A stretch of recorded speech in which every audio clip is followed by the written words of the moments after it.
The key to last night's meeting between Northern Districts and the New Zealanders was friendship.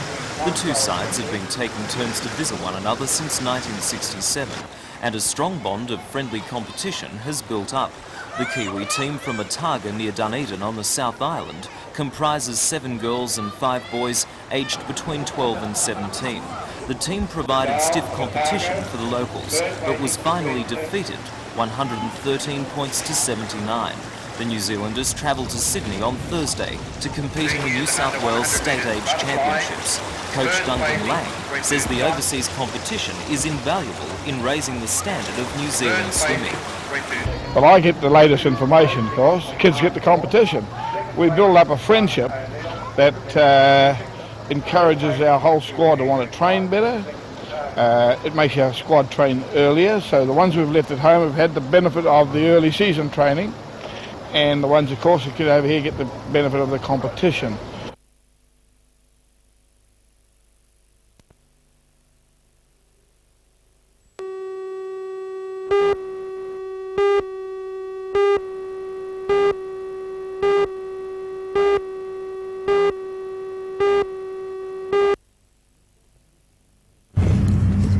The State Pollution Control Commission has been inundated with complaints about pollution from BHP over the last 2 weeks.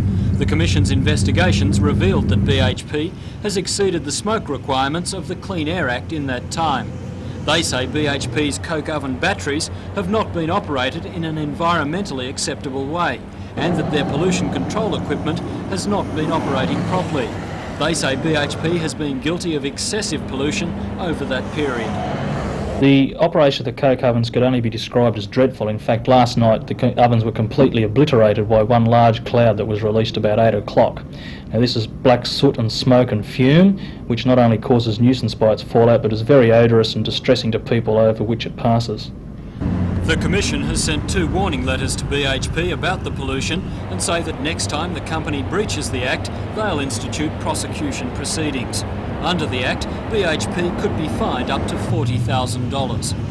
I think that BHP company has been around long enough now to know that it has to have an environmental awareness and a responsibility towards the people of Newcastle to keep the city clean and to keep it pollution free.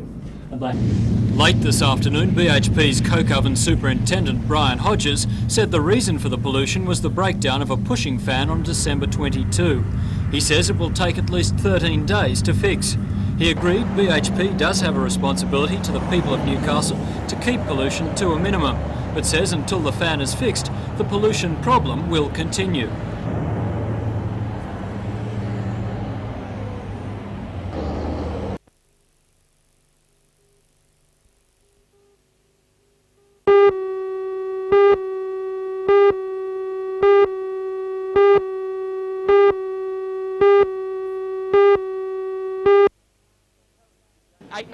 Harris, who gained the number 2 spot on the grid for the final, had driven well all night in a field of some 30 of the best cars currently in Australia. A field that included the top American brothers Steve and Randy Kinzer, Jimmy Sills and Danny Smith, the New Zealand champion Lyndon Kendall and the national number 1 Brett Lacey. Harris was assisted by the restart after a crash in Main Strait. Ross Bowles got sideways. Danny Smith tried to avoid him. He couldn't do so. Harris finally won from former champion Bobby Tunks with Bruce White in 3rd spot. The best of the overseas drivers was Mr Thrill's Jimmy Sills, who placed 4th. The 2 of Jimmy Sills and the 77 of Max Dumsby. A very, very good driver and a well-deserved...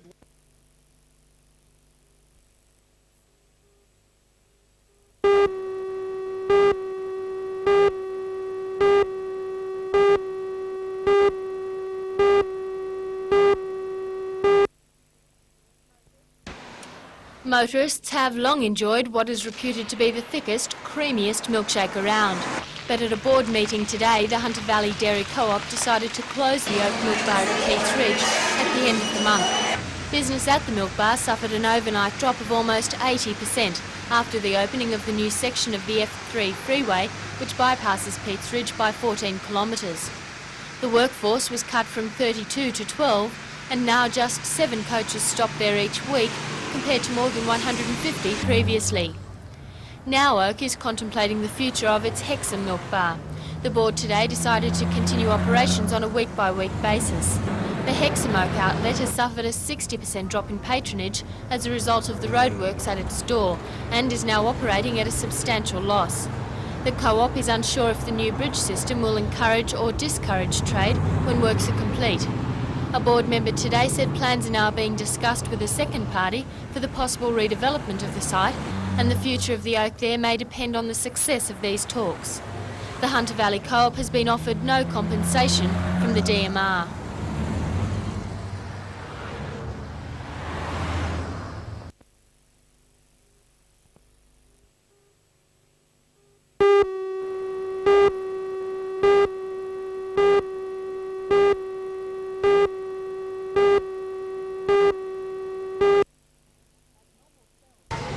Abnormal cells, which may be an early indication of cervical cancer, can be detected by a simple pap smear, in which a few cells are scraped from the cervix, placed on a glass slide and sent away for analysis. Normal cell growth will look something like this under the microscope. Cells that are abnormal can be easily distinguished. They may not be a warning sign that cervical cancer will develop, but further tests can establish this. In the event that the cells are malignant, the early detection greatly increases the chances of a successful cure. The Women's Health Service is part of the Department of Health. It says only about 25% of sexually active women in the Hunter undergo yearly pap smears. The service says women need to be alerted to the importance of the simple procedure. All women, from the time they're sexually active until the end of their days, and they should have them annually. Why do you think women aren't having it done? I think they're shy. I think they're concerned about having them done sometimes by their male GPs especially in smaller areas out of the greater Newcastle area.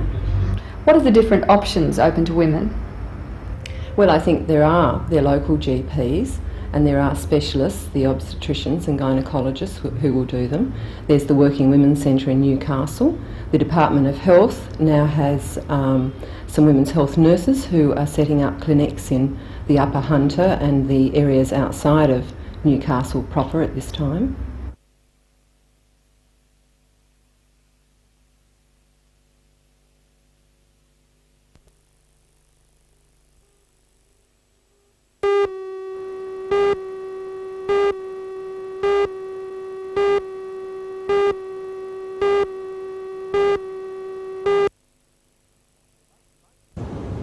The most likely source is from the plant's runoff water, which is sprayed on the landscaping after being pumped from a holding dam on the site.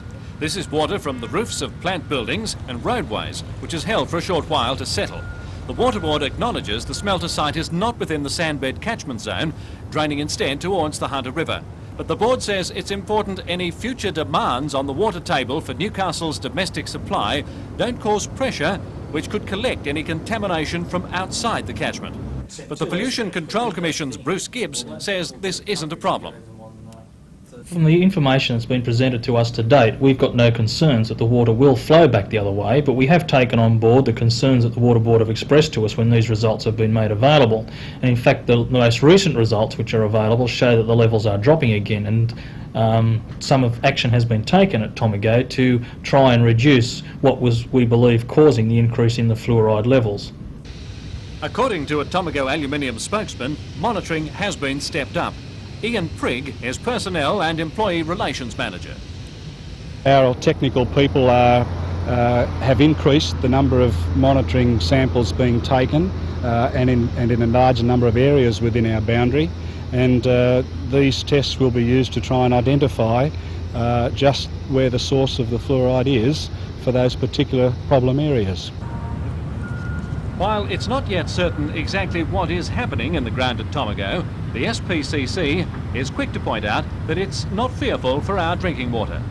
We believe that it's not an issue. We believe that the drinking water of Newcastle is not being threatened by this particular issue, and we are aware of what's going on, and we are keeping an eye on it to make sure that no problem does exist, but we are confident that there is no threat to the drinking supply.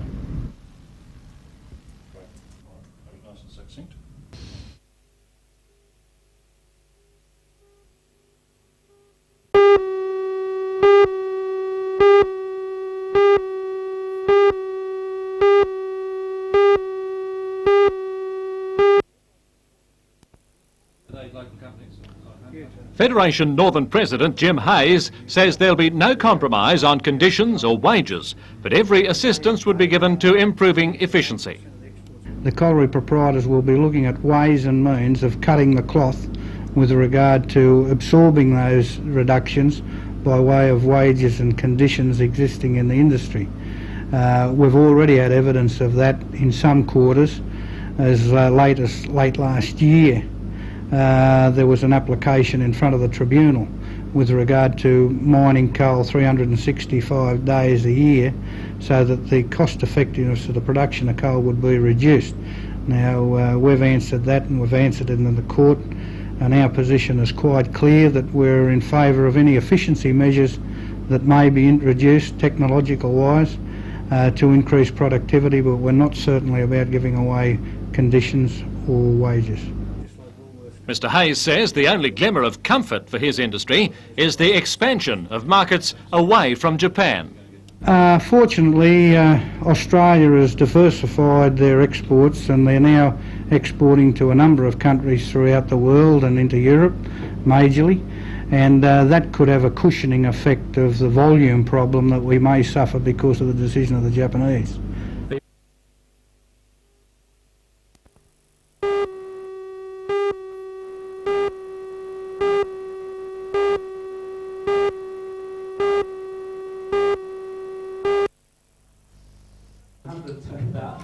Member for Newcastle Alan Morris hosted the breakfast attended by members of the business and cultural community.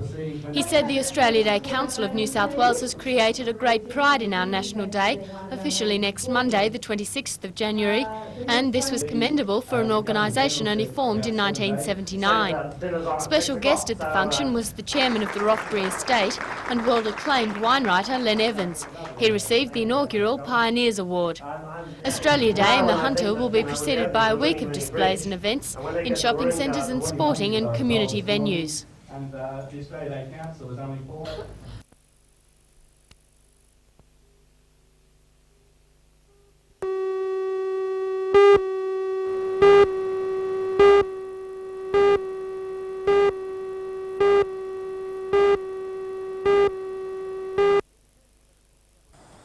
Education Minister Cavalier announced last year that the former boys' school would be Everett High and the girls' Maitland High.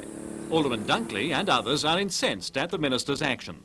He's chosen a name which is political, and people must stand up for their rights and give the minister the opinion that they want, not what he wants. He's an outsider. These are local schools. Local people should have the say on what they are called. Because Maitland Boys High School has the name, the initials MHS, because its name was originally Maitland High School, that should be the name, not Everett High School. We believe that Girls High would be appropriately called Miss Grossman High School, which would again retain the MGHS initials, and the only group that can change the names officially is the New South Wales Geographical Names Board. The board has asked Council to carry out a survey to get an unfettered view of people's local opinion. I believe this is because their only concern is that the names chosen should be of local significance and, if necessary, historical value, and these are historic schools, and they should be something that the people themselves will wear. A decision from the Geographical Names Board is expected in April, but until then, it's believed the Education Department has relented and will open the new co-educational schools under their old names next month.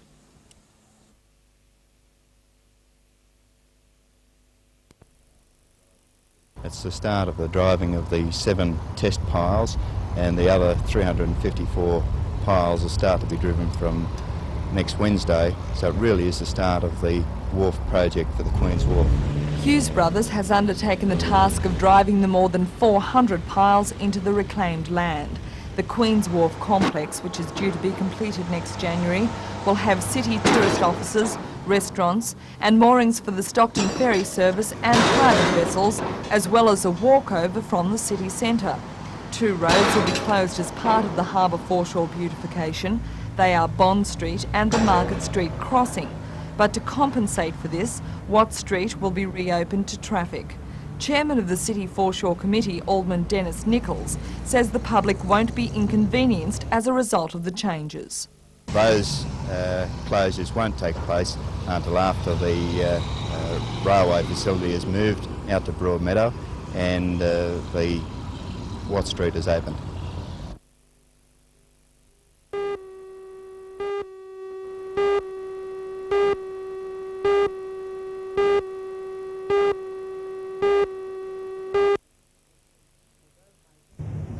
Although high temperatures forced many spectators into the cooler confines of the clubhouse, those who braved the hot sun were not disappointed in the standard of play.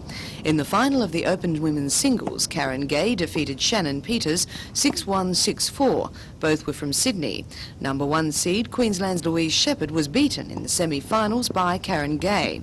In the Open Mixed Doubles, Wayne Barton and Lee Pasterfield defeated Nicole Roberts and Rob Littlefield from Gosford 6-7, 5-7, 6-2. Newcastle's Brian Williams fought back from the devastating serve of Sydney's Neil Smith, but to no avail in the men's Open Singles. Smith took out the match 6-2, 6-love. Organiser Terry Musgrave says officials are pleased with the tournament, even with a few disappointments. Oh, I suppose the disappointment, I suppose, really that Peter Doohan couldn't play in the tournament, but still he can't be in two places at once, and we're very glad for him that it went so well in Melbourne. And because Rachel McQuillan was in the tournament, had to pull out with a bad arm. I think she certainly would have won the Ladies Open, but again, if you're injured, you can't play, can you? And so that's been one of the disappointments, but the rest has gone very, very well.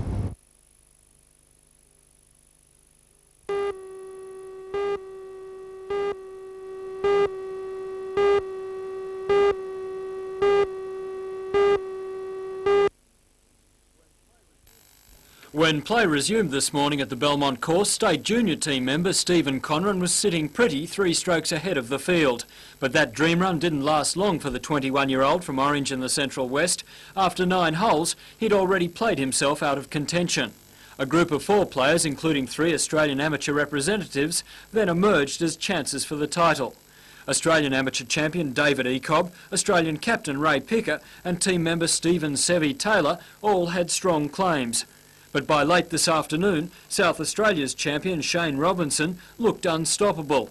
He carded 5 birdies on the last 9 of the tournament, and it seemed to be a foregone conclusion. But a bogey on the 17th by Robinson and birdies on the 16th and 17th by Taylor made way for the 3-hole playoff. Both players parred the first hole of the playoff, and on the second, Robinson holed a 4-metre pressure putt and, as it turned out, earned himself the title. Taylor had to settle for second place, with David Ecob third and Ray Picker following him.